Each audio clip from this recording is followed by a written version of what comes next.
వందనాలు.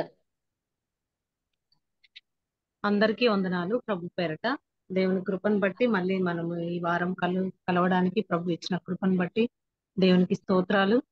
నాకు ఇచ్చిన సమయాన్ని బట్టి పెద్దవారైన గ్రేస్ అక్కకి ప్రభు పేరట వందనాలు చెప్తున్నాను. అలాగే ఎంతో ప్రోత్సహిస్తూ ప్రార్థిస్తూ ఉన్న అక్కను బట్టి దేవునికి స్తోత్రాలు. అలాగే మీరందరూ మా కొరకు, మా కుటుంబం కొరకు ఎంతో భారంగా ప్రార్థన చేస్తున్నారు. దేవుని కృపను బట్టి నా ఆరోగ్యం కూడా కొంతవరకు పర్వాలేదు.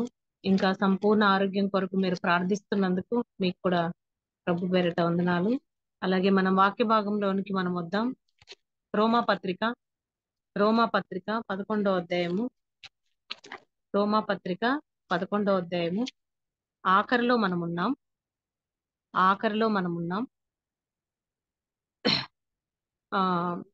ఆఖరిలో 33వ వచనం నుంచి, రోమా పత్రిక 11వ అధ్యాయము 33వ వచనం నుంచి 12వ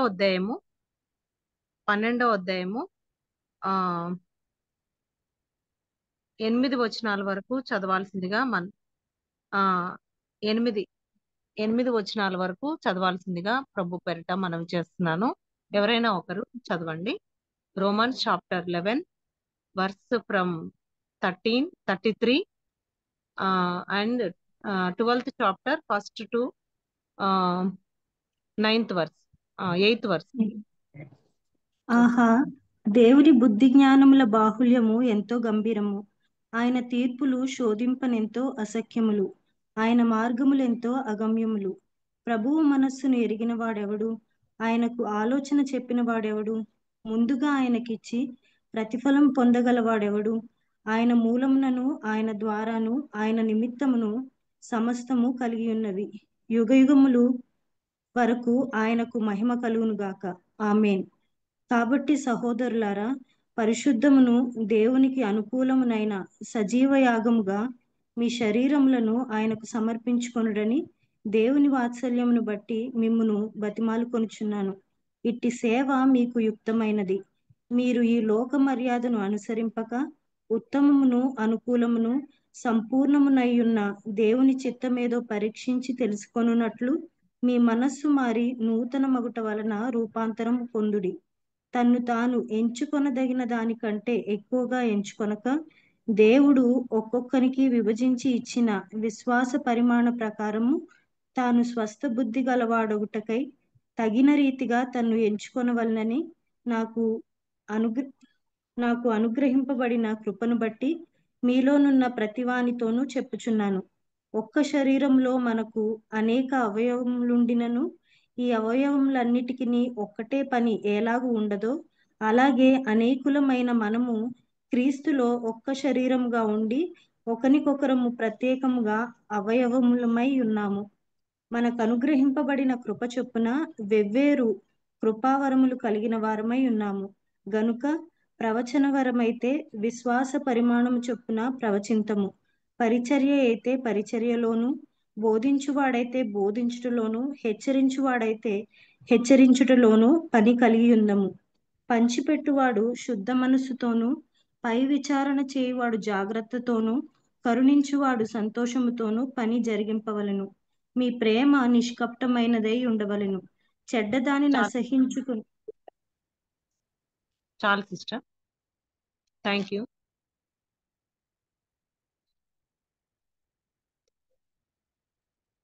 సిస్టర్. దేవునికి స్తోత్రాలు. ప్రభుని బట్టి మనము ఈ కూడికలో మనం ఉన్నాం. ఎన్నో గొప్ప సంగతులు మనం ధ్యానం చేసుకుంటున్నాం.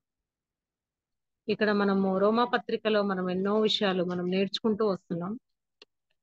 అంతేకాదు, ముఖ్యంగా రికార్డ్ చేస్తున్న బ్రదర్ కూడా చాలా వందనాలు, చాలా ప్రభు పేరిట వందనాలు తెలియజెప్తా ఉన్నాను. ఎంతో మన కొరకు టైం తీసుకొని రికార్డ్ చేస్తూ మన కోసం ఆ పరిచర్యలో పాల్గొంటున్న బ్రదర్ కి ప్రభు పేరిట వందనాలు. బ్రదర్ ని కూడా దేవుడు బహుగా దీవించినట్లుగా మనం ప్రార్థన చేయవలసిన బద్ధులమై ఉన్నాం. అలాగే మనము దేవుని వాక్య భాగంలోనికి మనం వద్దాం. మనము కృపావరముల విషయంలో దేవుడు మనల్ని పశ్చాత్తాపడడు అని వాక్యంలో చూస్తున్నాం. కదా 29వ వచనంలో మనం చూస్తే, పోయిన వారం మనం ధ్యానం చేసుకున్నాం. కృపావరముల విషయములలోను పిలుపు విషయములలోను పశ్చాత్తాపపడడు దేవుడు అనేది మనం నేర్చుకున్నాం కదా. తర్వాత 33 నుంచి ఆహా దేవుని బుద్ధి జ్ఞానముల బాహుల్యము ఎంతో గంభీరములు, ఆయన తీర్పులు శోధింపనెంతో అశక్యములు, ఆయన మార్గములు ఎంతో అగమ్యములు. ప్రభువు మనస్సును ఎరిగిన వాడెవడు? ఆయనకు ఆలోచన చెప్పిన వాడెవడు? ముందుగా ఆయనకిచ్చి ప్రతిఫలము పొందగల వాడెవడు? ఆయన మూలమునను ఆయన ద్వారాను ఆయన నిమిత్తమును సమస్తమును కలిగి ఉన్నది. యుగ యుగములకు ఆయనకు మహిమ కలుగును గాక. ఆమేన్.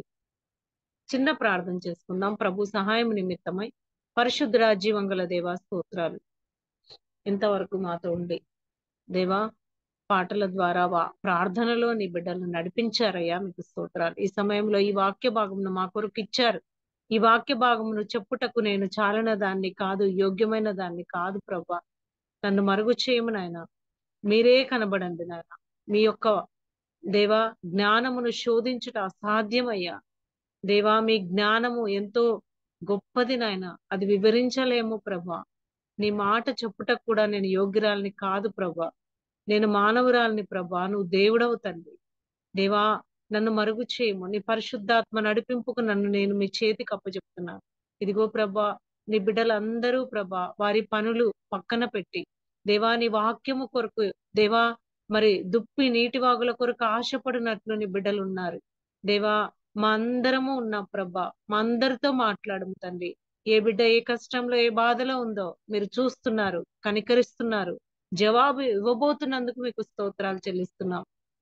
ఆది అంతమైంటి మీరే నడిపించి మహిమ పొందమని మా ప్రభు రక్షకుడైన యేసుక్రీస్తు వారి శ్రేష్టమైన నామంలో స్తుతించి వేడుకుంటున్నాం తండ్రి. ఆమేన్. ఆమేన్.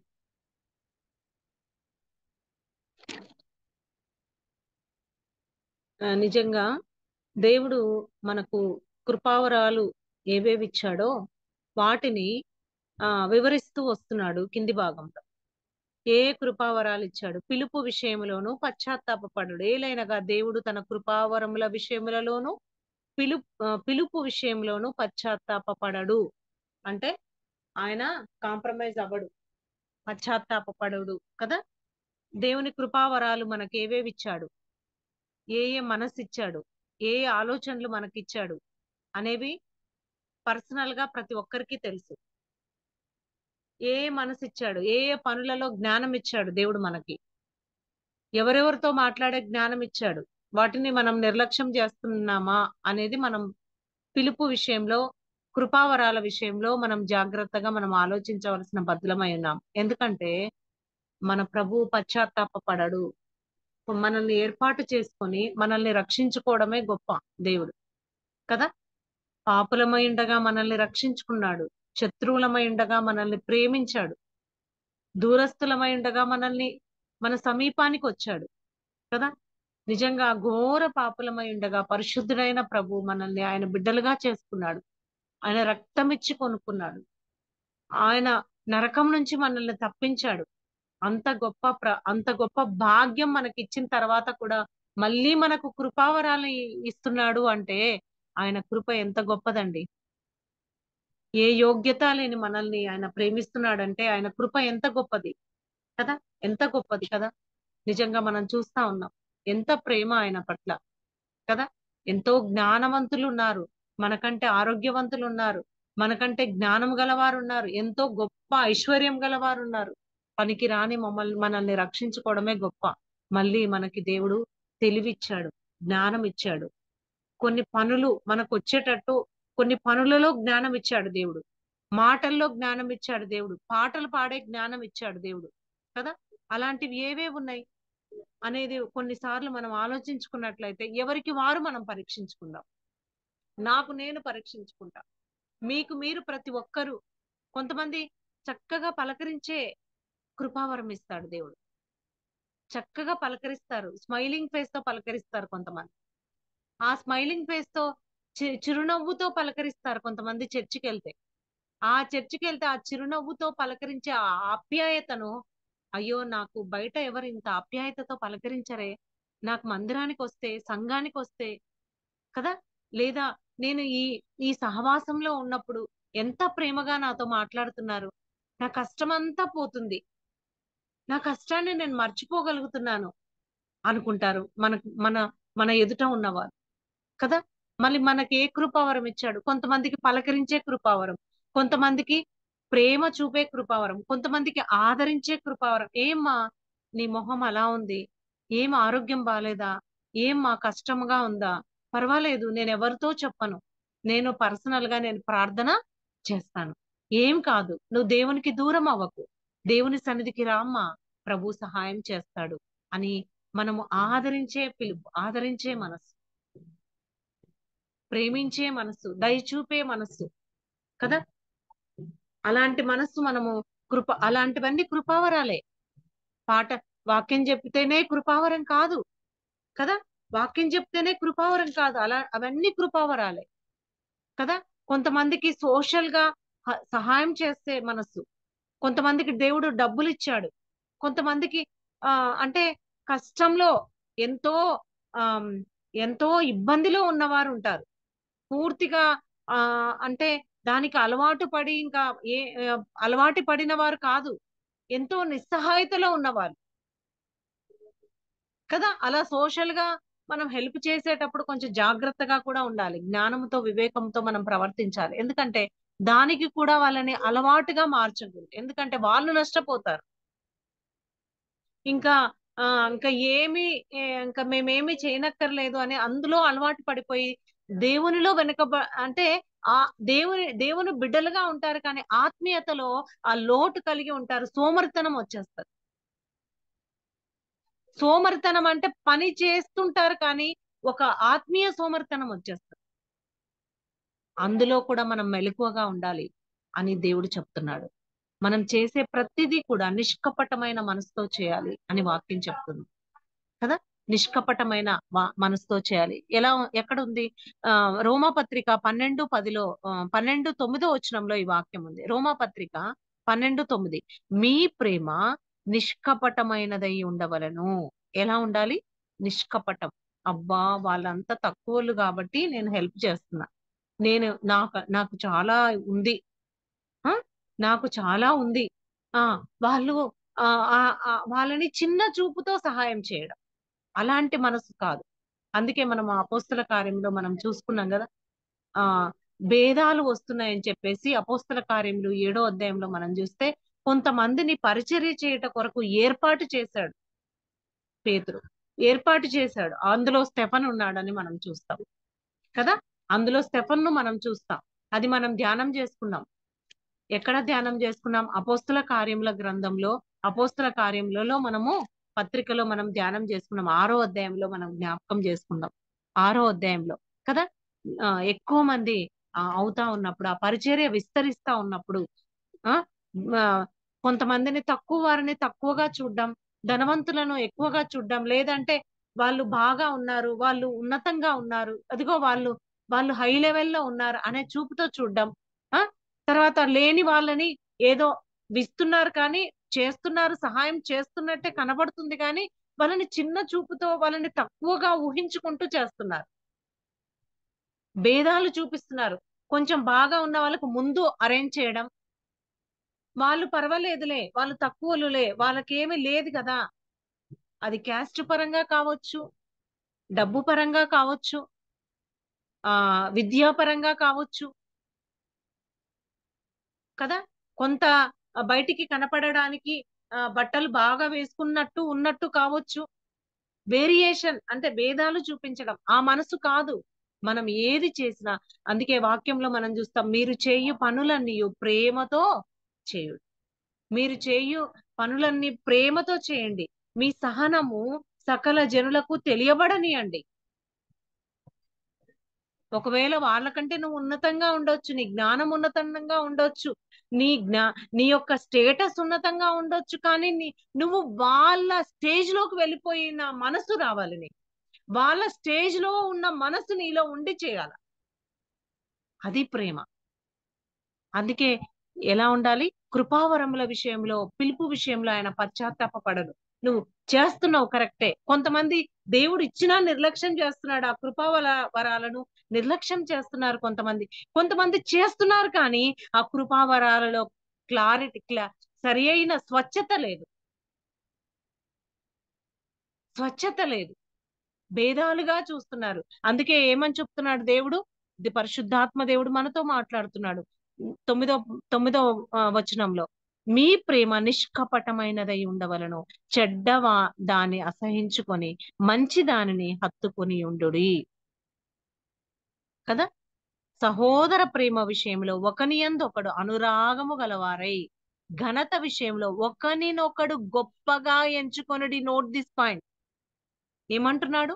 సహోదర ప్రేమ విషయంలో ఒకరికొకరం అనురాగం ఉండాలి.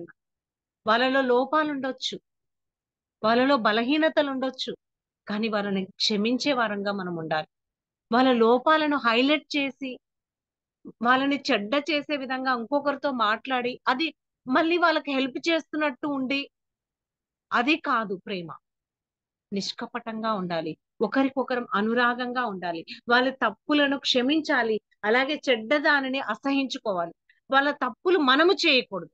వాటి విషయంలో మనము ఆ ఏవైనా తప్పులు లోటుపాట్లు ఉన్నప్పుడు అవి మనం చేయకూడదు. చేయకుండా వారిని ప్రేమతో సరిదిద్దడానికి మనం ప్రయత్నము చేయాలి. కదా, చెడ్డ దానిని అసహించుకోవాలి.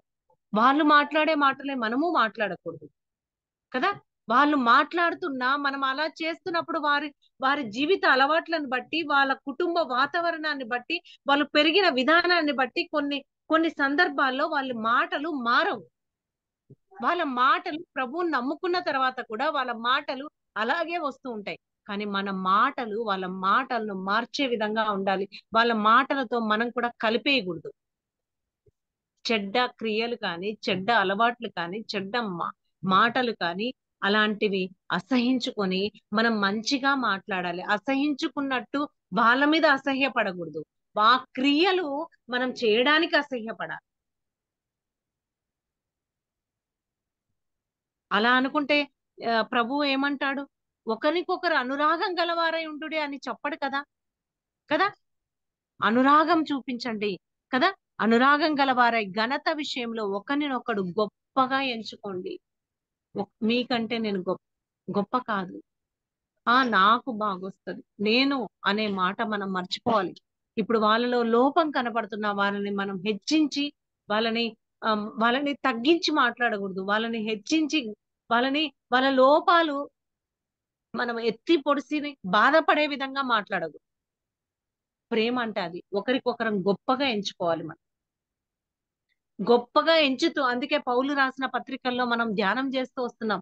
వాళ్ళలో ఉన్న లోపాలను పౌలు ఏం చేస్తాడంటే డైరెక్ట్ గా సూటిగా వాళ్ళకు గుచ్చుకునేటట్టు మాట్లాడకుండా వాళ్ళని ముందు ప్రేమతో వాళ్ళలో ఉన్న మంచి విషయాలు పొగుడుతాడు. పత్రికలు చదవండి, మనకు అర్థమవుతుంది. మంచి విషయాలు, వాళ్ళలో ఉన్న మంచి క్వాలిటీస్ వాళ్ళలో పొగుడుతాడు.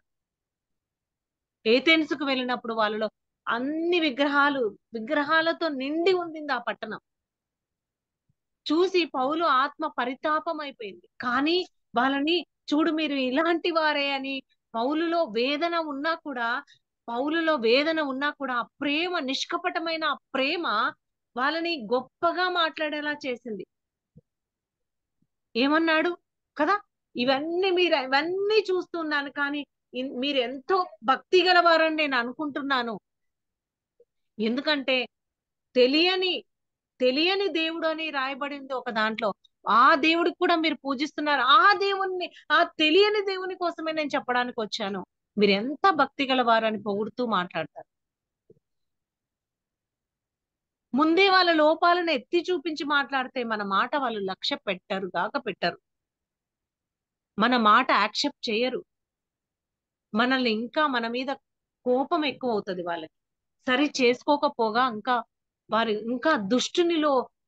వాళ్ళు దుష్టునిలోకి వెళ్ళిపోతారు. వాళ్ళు సాతానుడు ఈడ్చుకొని వెళ్ళిపోయే పరిస్థితికి మనం అప్పగించే వారంగా మనం ఉండకూడదు. కదా, ముందుకు వెళ్దాం. మనం నిజంగా మన గొప్ప చేసుకునే విధంగా మనం మాట్లాడుతూ రావాలి. మన ప్రేమ అలా ఉండాలి. కదా, అంతేకాదు కదా, ఆయన సహోదర ప్రేమ విషయంలో ఒకని అందు ఒక అనురాగంగా ఉండండి. ఘనత విషయంలో గొప్పగా మీరు ఎంచుకోండి అంటున్నాడు దేవుడు. చూడండి, ఎందుకంటే ఆహా 33వ వచనం 11:33 దేవుని బుద్ధి జ్ఞానముల బాహుల్యము ఎంత గంభీరము. నిజమే కదా. ఇలాంటి విషయాలు ఎవరు చెప్తారు? ఇలాంటి విషయాలు ఎవరు చెప్తారు? దేవుడు, మన ప్రేమ గల దేవుడు, సర్వాధికారి గల దేవుడు చెప్తున్నాడు. సర్వాధికారి అయిన దేవుడు చెప్తున్నాడు. అంతేకాదు, అగ్ని ఆ ఆ ఆయన ఎలాంటి వాడు? ఆ ఆ ఎలాంటి వాడు ఆయన? దహించు అగ్ని గల వాడు ఆయన. అంతేకాదు, ఆయన దేవాది దేవుడు చెప్తున్నాడు. సర్వశక్తి గల దేవుడు చెప్తున్నాడు. ఆయన ఊపిరి విడిస్తే భూమి కంపిస్తది. అంత గొప్ప దేవుడు చెప్తున్నాడు. ఆయనే తగ్గించుకున్నప్పుడు మనం ఎంత కదా. అందుకే అంత గొప్ప దేవుడు బుద్ధి జ్ఞానముల బాహుల్యము ఎంత గంభీరం మనకు అర్థమవుతా ఉంది. ఎంత మంచి బుద్ధి ఆయనది. ఆయన గంభీరత్వం ఎంత గొప్పది. అందులో గంభీరం ఉంది. గొప్ప చేసుకోవట్లో హెచ్చించుకోవట్లో గంభీరం లేదు. అందుకే మనం సువార్తల్లో చూస్తాం, ఎవరికి స్వస్థపరిచినా మీరెవరికి చెప్పకండి. మీరు వెళ్ళి మందిరానికి వెళ్ళి కానుక సమర్పించుకోండి, మీరు ఎవరితోనూ చెప్పకు సుమి అని ఎన్నిసార్లు మనం చూస్తాం. కానీ వాళ్ళు ఇంకా చెప్పినట్టు చూస్తాం కదా. ఆ మాట చెప్పనక్కర్లేదు. ప్రభు ఆయన దేవాది దేవుడు, సర్వాధికారి, రాజులకు రాజు, ప్రభువులకు ప్రభు. ఆయన చెప్పనక్కర్లేదు. కానీ ఎవరితో చెప్పకండి, ఎవరితో చెప్పకు సుమి అన్నా కూడా వాళ్ళు వాళ్ళు వాళ్ళు పొందిన మేలును వాళ్ళు కృతజ్ఞత కలిగి దేవుని స్తుతించినట్టు చూస్తాం. కానీ ప్రభువులో ఉన్న తగ్గింపు నిజంగా ఆయనే తగ్గించుకున్నప్పుడు మనమెంత వారం. అందుకే ఆయన బుద్ధి జ్ఞానముల బాహుల్యం ఎంతో గంభీరం కదా. ఆయన తీర్పులు శోధింపనెంతో అసఖ్యములు. ఆయన తీర్పులు శోధింపలేం కదా. కొన్నిసార్లు మనము ఎన్ని మేలులు చేసినా కొన్నిసార్లు మనము శోధింపబడతా ఉంటాం, మనము పరిశోధింపబడతా ఉంటాం, పరీక్షింపబడతా ఉంటాం. కానీ అందులో గొప్ప దేవుని మహిమలు చూస్తా ఉంటాం చాలాసార్లు. అందుకే ఆయన తీర్పులు శోధింప ఎంతో అసఖ్యములు అని వాక్యంలో వ్రాయబడింది. ఆయన మార్గం ఎంతో అగమ్యములు. ప్రభువు మనస్సు ఎరిగిన వాడెవడు? అగమ్యములు అంటే ఆ కింద రాస్తే పట్ట సఖ్యములు కదా. ఆ నిజంగా చూస్తాం. ఆ మనం కింద చదివినట్లయితే పట్టనసఖ్యములు అంటే మనము ఇంకా దాన్ని కౌంట్ చేయలేం అంత గొప్పవి ఆయన కార్యాలు. నిజంగా ఎంత గొప్ప దేవుడు కదా. పరీక్షించాడు అబ్రహాము శారాలను. దేవుడు ఎంత గొప్పగా ఆశీర్వదించాడు. ఆయన తీర్పులు కదా గంభీరములు అని వాక్యం చెప్తా ఉంది కదా. ఆయనకు ఆలోచన చెప్పిన వాడేవాడు? ముందుగా ఆయనకు ఆలోచన ఎవరు చెప్తారు? మనం చెప్పగలమా? ప్రభువా ఎందుకు ఇలా చేశావు, ఎందుకు నాకు ఈ పరిస్థితి, ఎందుకు ఈ పరిస్థితి అని మనం ఆలోచన ఏం చెప్పగలము? ఆయన తీర్పులు నిజంగా ఎంతో గొప్పవి. ఆయనకు ఆలోచన చెప్పలేం మనం కదా. కొన్నిసార్లు దేవుడు మనం మంచి కోసమా, దేవుడు మనం పొందబోయే ఆశీర్వాదం కోసం దేవుడు చేస్తా వస్తాడు కదా. అందుకే ఆయన మూలములను, ఆయన ద్వారాను, ఆయన నిమిత్తమును సమస్తమును కలిగి ఉన్నవి. ఆయన మూలంగా కలిగాయి, ఆయన ద్వారా కలిగాయి, ఆయన నిమిత్తమును సమస్తము కలిగినాయి కదా. అన్ని ఆయనే కలిగాయి. మనం ఏమి ఇవ్వగలం ఆయనకు? ఆయన నుండే మనం అన్ని పొందుతున్నాం. ఆయన నుండి పొందే ఆయన ఆయన అన్ని మన కొరకు ఈ సృష్టిలో ఉన్న ప్రతి వాటిని మన కొరకు సిద్ధపరిచాడు. మనకు అన్ని అరేంజ్ చేశాడు. మనకు పని చేసుకుని డబ్బులు సంపాదించుకునేటట్టు శక్తి ఇచ్చాడు, ఆరోగ్యం ఇచ్చాడు, నడిపిస్తున్నాడు, కాపాడుతున్నాడు. మనము చేసుకోవడానికి అన్ని ఆయనే అరేంజ్ చేశాడు. మనము మన దాంట్లో ఇస్తూ మేము దేవుడికి ఇచ్చాము అని గొప్పగా ఫీల్ అవ్వనక్కర్లేదు. అవన్నీ ఆయనవే, సమస్తమును ఆయన వల్లే కలిగి ఉన్నవి. అందుకే కాబట్టి యుగ యుగములకు ఆయనకు మహిమ కలుగును గాక. ఆమేన్. యుగ యుగాలు దేవునికే మహిమ కలుగును గాక. మనదేమీ లేదు, మనం ఎంటీ అంతే కదా. 12వ అధ్యాయం 1వ వచనం మనం చూస్తాం. కాబట్టి సహోదరులారా, పరిశుద్ధమును దేవునికి అనుకూలమునైన సజీవ యాగముగా మీ శరీరములు ఆయనకు సమర్పించుకొనుడని దేవుని వాత్సల్యమును బట్టి మిమ్మల్ని బతిమాలు కొనుచున్నాను. ఇట్టి సేవ మీకు యుక్తమైనది. మీరు ఏ సేవ చేస్తున్నారో, మీలో మీలో కృపావరాలు ఉన్నాయా? మీలో దేవుని పిలుపు ఉందా? ఏ ఏ కృపావరాలు మీలో ఉన్నాయి? మీలో కృపావరాలు ఉన్నాయంటే ఏ విధమైన ఏ విధమైన రీతిలో మీ కృపావరాలున్నాయి? ఎలా ఉండాలి మీ కృపావరాలు? ఎలాంటి సేవ మీరు చేయాలి అంటే దే స పరిశుద్ధమును దేవునికి అనుకూలమైన అంటే ఎలాంటి అనుకూలత కలిగిన సేవ? సజీవ యాగముగా మీ శరీరములను ఆయనకు సమర్పించుకోండి అని దేవుని వాత్సల్యమును బట్టి మిమ్మును బతిమాలు కొనుచున్నాను. సజీవ యాగంగా సమర్పించుకోవడం అంటే అర్థం ఏంటి? మీ శరీరములను ఆయనకు సమర్పించుకోండి. దేవునికి అనుకూలంగా మనం నడవడం అంటే ఏంటి అసలు? ఆ విధమైన సేవ, ఆ విధమైన వరాలతో మనం ఎలా పరిచర్య చేస్తాం? ఆ విధమైన కృపావరాలు మనం ఎలాగ ముందుకెళ్తాం? సజీవ యాగంగా మనం ఎలా సమర్పించుకోవడం అంటే ఏంటి అసలు? ఎలా అంటే దేవునికి ఇష్టమైన మనస్సు కలిగి ఉండడం. ఆ మనస్సుతో తగిన క్రియలు చేస్తూ దేవుడు మనకిచ్చిన కృపావరాల విషయంలో ముందుకు సాగడం. ఏంటేంటి అవి అంటే 2వ వచనం నుంచి మనం చూస్తే, మీరు ఈ లోక మర్యాదను అనుసరింపక ఉత్తమమును, అనుకూలమును, సంపూర్ణమునయున్న దేవుని చిత్తమేది పరీక్షించి తెలుసుకొనున్నట్లు మీ మీ మనస్సు మారి నూతన మగుట వలన రూపాంతరము పొందును. ఎలాగ రూపాంతరం పొందడం అంటే ఏంటి? ఈ లోక మర్యాదను ఫస్ట్ పాయింట్, ఈ లోక మర్యాదను మనం అనుసరించకూడదు. నెక్స్ట్ పాయింట్ ఉత్తమ్ సం దే ఉత్తమము. ఉత్తమము అంటే అన్నిటికంటే ఉత్తమమైనది ఏంది? మరియ ఉత్తమమైన దానిని కోరుకుంది. మార్తా నీవు అనేకమైన పనులను గురించి ఎందుకు విచారపడతా ఉన్నావు? మరియ ఉత్తమమైన దాన్ని కోరుకుంది. అంటే వాక్యానుసారమైన జీవితం. వాక్యానుసారమైన జీవితం అంటే దేవుని నమ్ముకోవడం ఒక్కటేనా? క్రియలు కలిగి ఉండడం. ఏం క్రియలు? సజీవ యాగంగా మన శరీరాలను సమర్పించుకోవాలి. మన ప్రేమ నిష్కపటంగా ఉండాలి కదా. చెడ్డదాన్ని అసహించుకునేదిగా ఉండాలి కదా. వ్యత్యాసంగా ఉండకూడదు. ఈ వాక్యానుసారమైన జీవితం అంటే ఇదే కదా. మీ శరీరములను ఆయనకు సమర్పించుకోండి. ఆయనకు సమర్పించుకోండి కదా. దేవుని వాత్సల్యమును బట్టి మిమ్మల్ని బతిమాలుకుంటున్నా అంటున్నాడు పౌలు ద్వారా దేవుడు మాట్లాడుతా ఉన్నాడు. మిమ్మల్ని బతిమాలుకుంటున్నా. అలా ఉంటేనే మీరు దేవుని బిడ్డలు. లేకపోతే మీరు దేవుని బిడ్డలు కాదు. మీరు నటిస్తున్నారు. దేవుని నమ్ముకున్నారు అంతే. ఏదో అగ్ని నుంచి లాగబడినట్టు లాగబడ్డారు అంతే. మీలో స్వచ్ఛత లేదు. మీలో సజీవ యాగంగా ప్రభువుకు సమర్పించుకునే ఆ మనస్సు, ఆ యొక్క ఆ క్రియలు లేవు మీలో అంటున్నాడు కదా. ఏంటి? ఈ లోక మర్యాదను అనుసరిస్తున్నారా? ఈ లోక మర్యాద అంటే 2 ఏసి పుట్నోట్లో యుగ సంబంధమైన దేవత, ఈ యుగ అని రాయబడి యుగ సంబంధమైన దేవత వారి మనోనేత్రాలకు గ్రుడ్డితనం కలుగజేస్తుంది. ఎన్ని విషయాల్లో మనం గ్రుడ్డిగా లోకానుసారంగా బ్రతుకుతున్నాం. ఈ లోక మర్యాదను పాటిస్తున్నామా? ఈ లోక మర్యాద కోసం, మనుషుల మెప్పు కోసం చేస్తున్నామా? దేవుని వాక్యానుసారంగా ముందుకు వెళ్తున్నాం.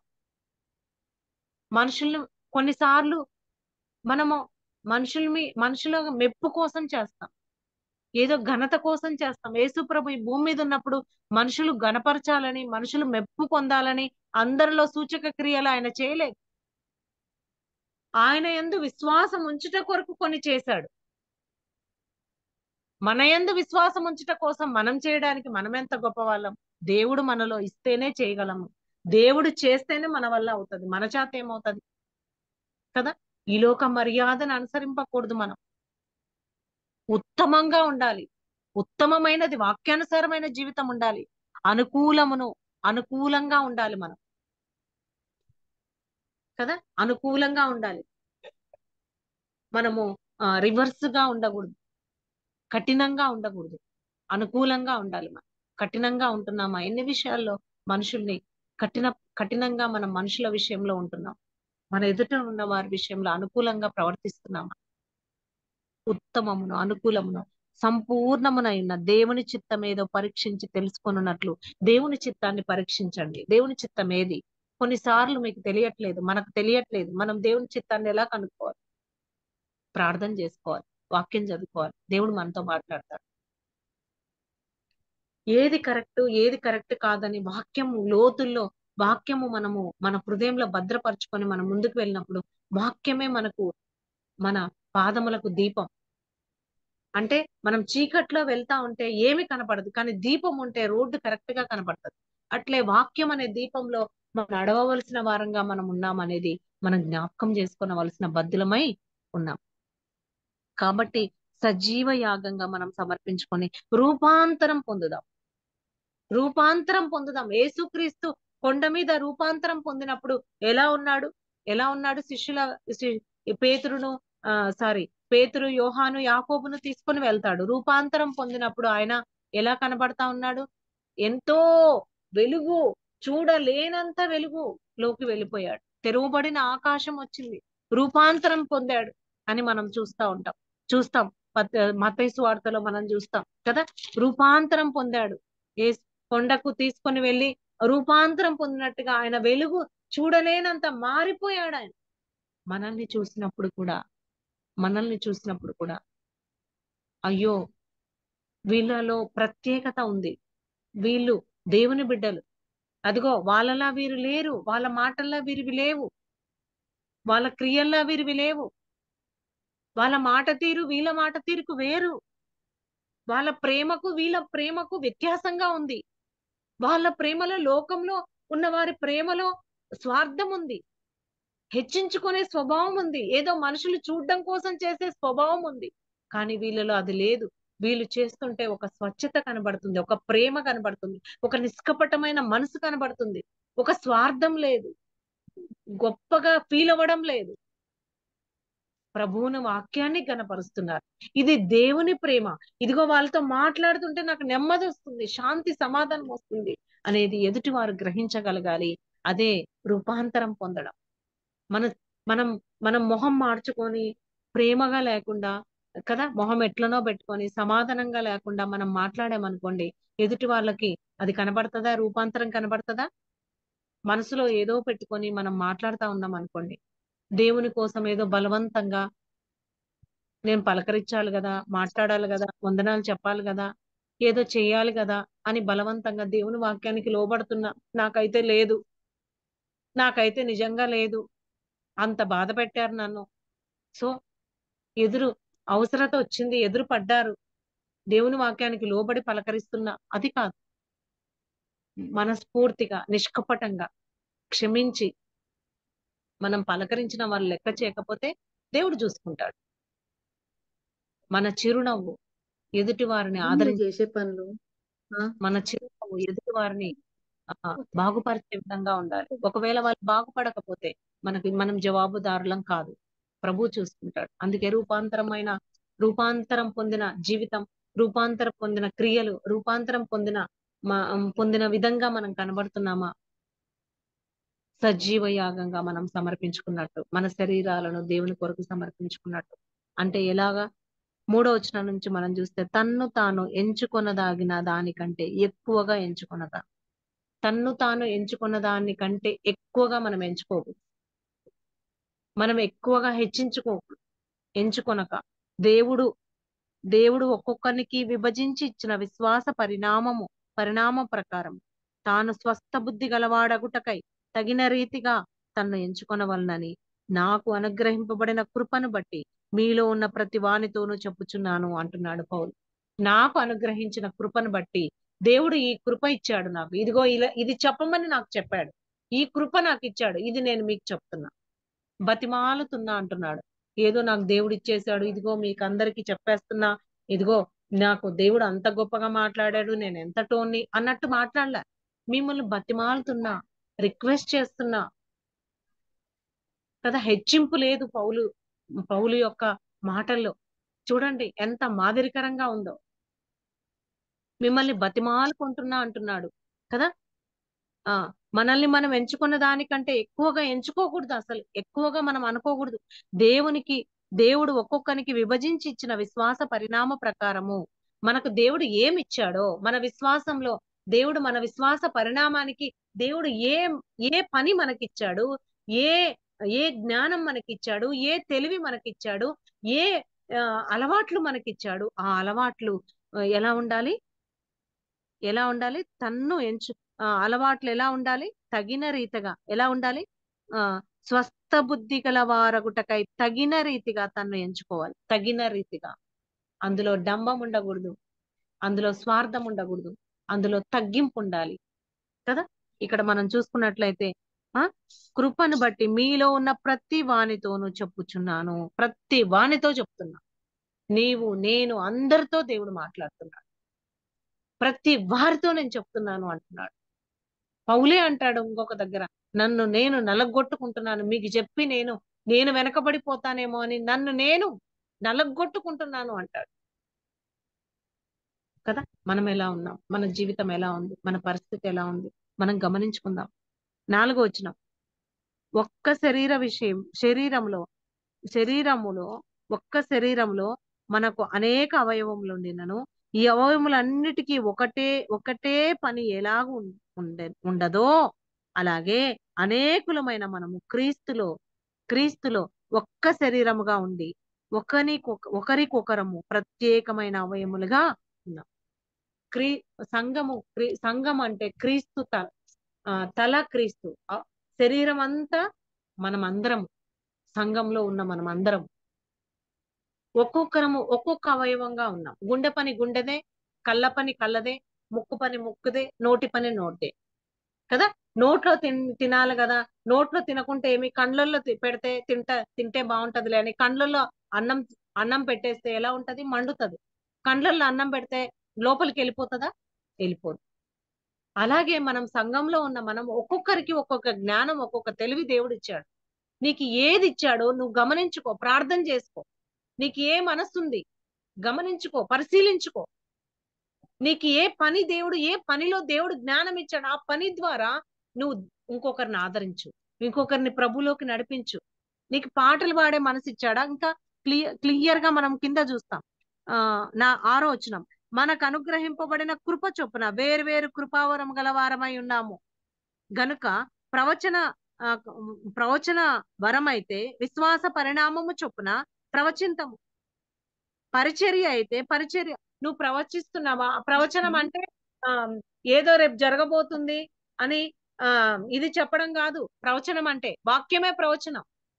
రేపు ఏదో కల్లో దేవుడు మాట్లాడాడు, లేదంటే నేను ప్రార్థన చేస్తాను, దేవుడు నాకు రాత్రి కల్లో వస్తాడు, ఇట్లాంటివన్నీ చాలా మంది చెప్తుంటారు. అవన్నీ నమ్మకండి, అవన్నీ మనం నమ్మకూడదు. వాక్యమే ప్రవచనం. సువార్త, యేసుక్రీస్తును గురించిన సువార్త చెప్పి వారిని ప్రభువులో నరకం నుంచి తప్పించడమే ప్రవచనం. కొంతమందిని వాక్యం ద్వారా ఆదరించడమే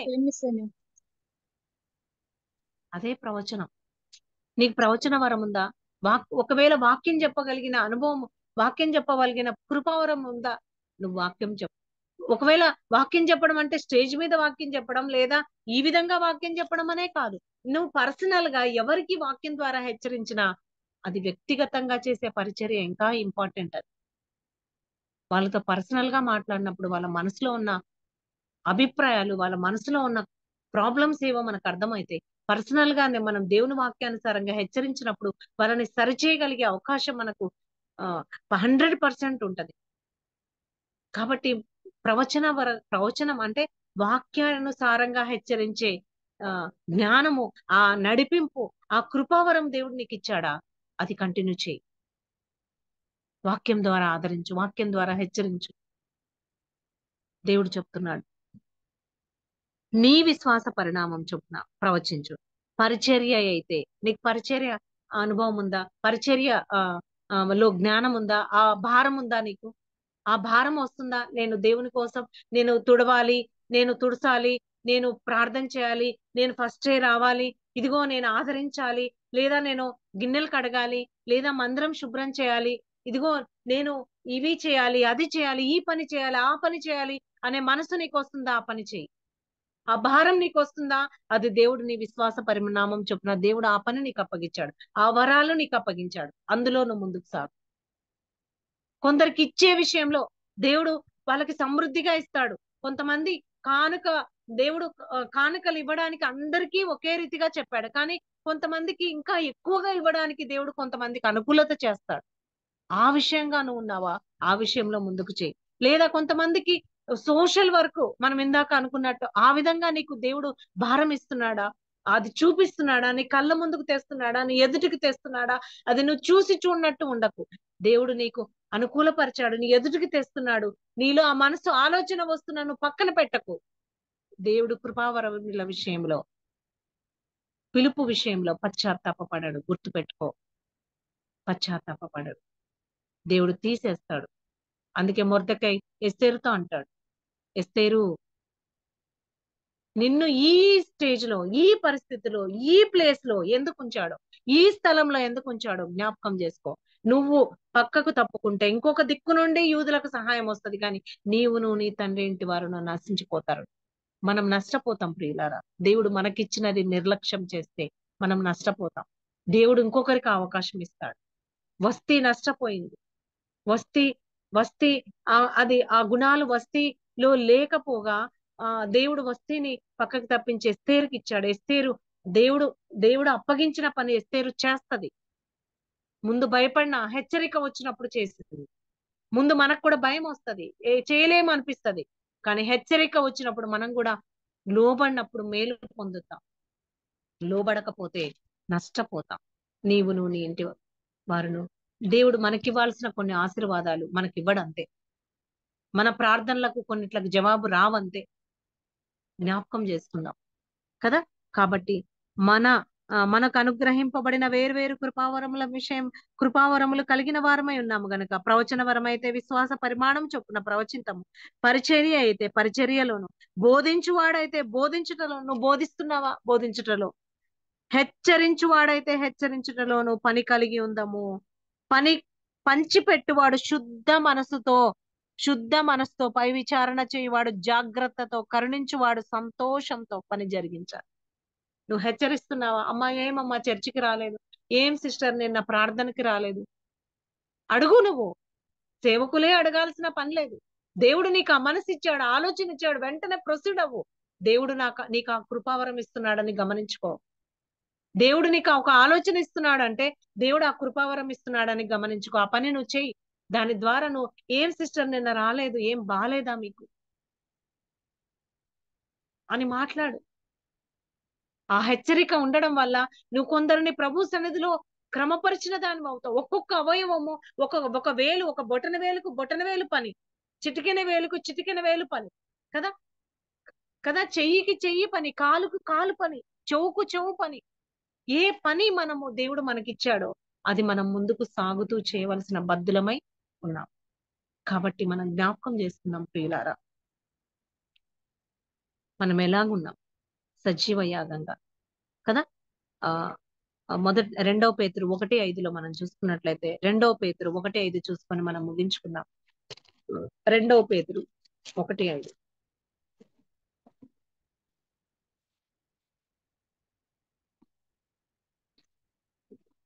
ఒకటో అధ్యాయము 5వ వచనం.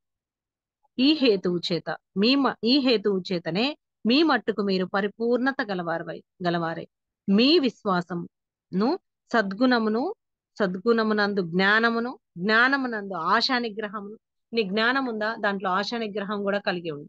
ఆశించకు. ఆ జ్ఞానంలో ఒకటి పని చేస్తున్నావు, అందులో ఆ పనిలో నువ్వు ఎదుటి వారి నుంచి నువ్వేమి ఆశించద్దు. ఆశా నిగ్రహం కలిగి ఉంది. దేవుడు నీకు ఇస్తాడు. ఒకటి ఆశించి మనం చేయకూడదు. దేవుడిచ్చిన కృపావరాలు మనకిచ్చాడంటే ఎదుటి వారి నుంచి ఆశించి మనం చేయకూడదు. అది ఏదైనా, ఏ పనైనా, బోధించుట అయినా, పరిచర్య చేయుట అయినా, సోషల్ వర్క్ చేయుట అయినా, వాళ్ళు సరిగా మాట్లాడలేదనుకో అక్కడికి పోకుండా ఉంటారు కొంతమంది. ఆశించి కాదు, వాళ్ళు ప్రేమతో మాట్లాడితేనే నేను వెళ్తాను లేకుంటే వెళ్ళను కాదు. ఆశించి చేయొద్దు కదా. ఆశా నిగ్రహం ఉండాలి. ఆశా నిగ్రహం అందు సహనము. ఆశా నిగ్రహం ఒక్కటే కాదు, నీకు సహనం ఉండాలి, ఓర్పు ఉండాలి. ఓర్చుకో. వాళ్ళు ఒక మాట అంటున్నారు, నువ్వు ఓర్చుకో. వాళ్ళు సరిగా లేరు, నేను వాళ్ళకి చేయను, వాళ్ళతో మాట్లాడను, నేను వాళ్ళ దగ్గరికి వెళ్ళను, నేను వాళ్ళకు సోషల్ వర్క్ చేయను, లేదంటే వాళ్ళని ఆదరించలేను, వారి కొరకు నేను వెళ్ళి ప్రార్థన చేయలేను, అది కాదు. సహనం కలిగి ఉండు, సహనం ఉండు, ఓర్చుకో. ఆ ఓర్చుకునే ప్రేమ సకల జనులకు తెలియబడనివ్వు. ఆ ప్రేమలో ప్రభువుని చూస్తారు నీలో. అదే ప్రేమ వారిని కూడా ప్రేమ గల వారినిగా మారుస్తుంది. వారిని కూడా ప్రభు క్రీస్తు యేసున కలిగిన మనసు గలవారిగా మారుస్తుంది. వాళ్ళు మారకపోతే నువ్వు జవాబుదారివి కాదు. దేవుడు చూసుకుంటాడు అది కదా. సహనమునందు భక్తి. నీ సహనం ఉంది కరెక్టే. భక్తి ఉందా? భక్తి ఉందా? మాదిరికరమైన జీవితం ఉందా? భక్తి ఉందా? దేవుని ఎడల భయభక్తులు ఉన్నాయా? దేవుని యందు విశ్వాసం తొలగిపోనివ్వకు. అది చేస్తూ హెచ్చించుకోకు. భక్తి కలిగి ఉండు కదా. భక్తి యందు సహోదర ప్రేమ ఉండాల. నీ భక్తిలో ప్రేమ, సహోదర ప్రేమ ఉండాలి. సహోదర ప్రేమ యందు దయ అమర్చుకొనుడి. దయ అమర్చుకోండి. సహోదర ప్రేమలో కూడా ఆ ప్రేమ అనే కాదు, అందులో దయ కూడా ఉండాలి. అది సజీవ యాగంగా మనం సమర్పించుకో. ఆ ప్రేమలో కూడా దయ కలిగి ఉండాలి. అంటే తగ్గింపు, ఓర్పు, సహనము కదా. ఒక మాట అన్న ఓర్చుకొని కదా, మనల్ని అవమానించిన ఓర్చుకొని ప్రభు పనిని చేయడం, పంచిపెట్టడం, సహాయం చేయడం జ్ఞాపకం చేసుకుందాం. ఈ విధంగా మనము ముందుకు సాగుదాం. దేవుడు కృపావరముల విషయంలోను, పిలుపు విషయంలోను పశ్చాత్తాపపడడు. జ్ఞాపకం చేసుకుందాం. ప్రతి ఒక్కరికి దేవుడు ఏదో ఒక వరం ఇస్తాడు. నీకు ఏదో ఒక జ్ఞానం ఇచ్చింటాడు, ఏదో ఒక తెలివి ఇచ్చింటాడు. నువ్వు నిర్లక్ష్యం చేయకు. నిర్లక్ష్యం చేస్తే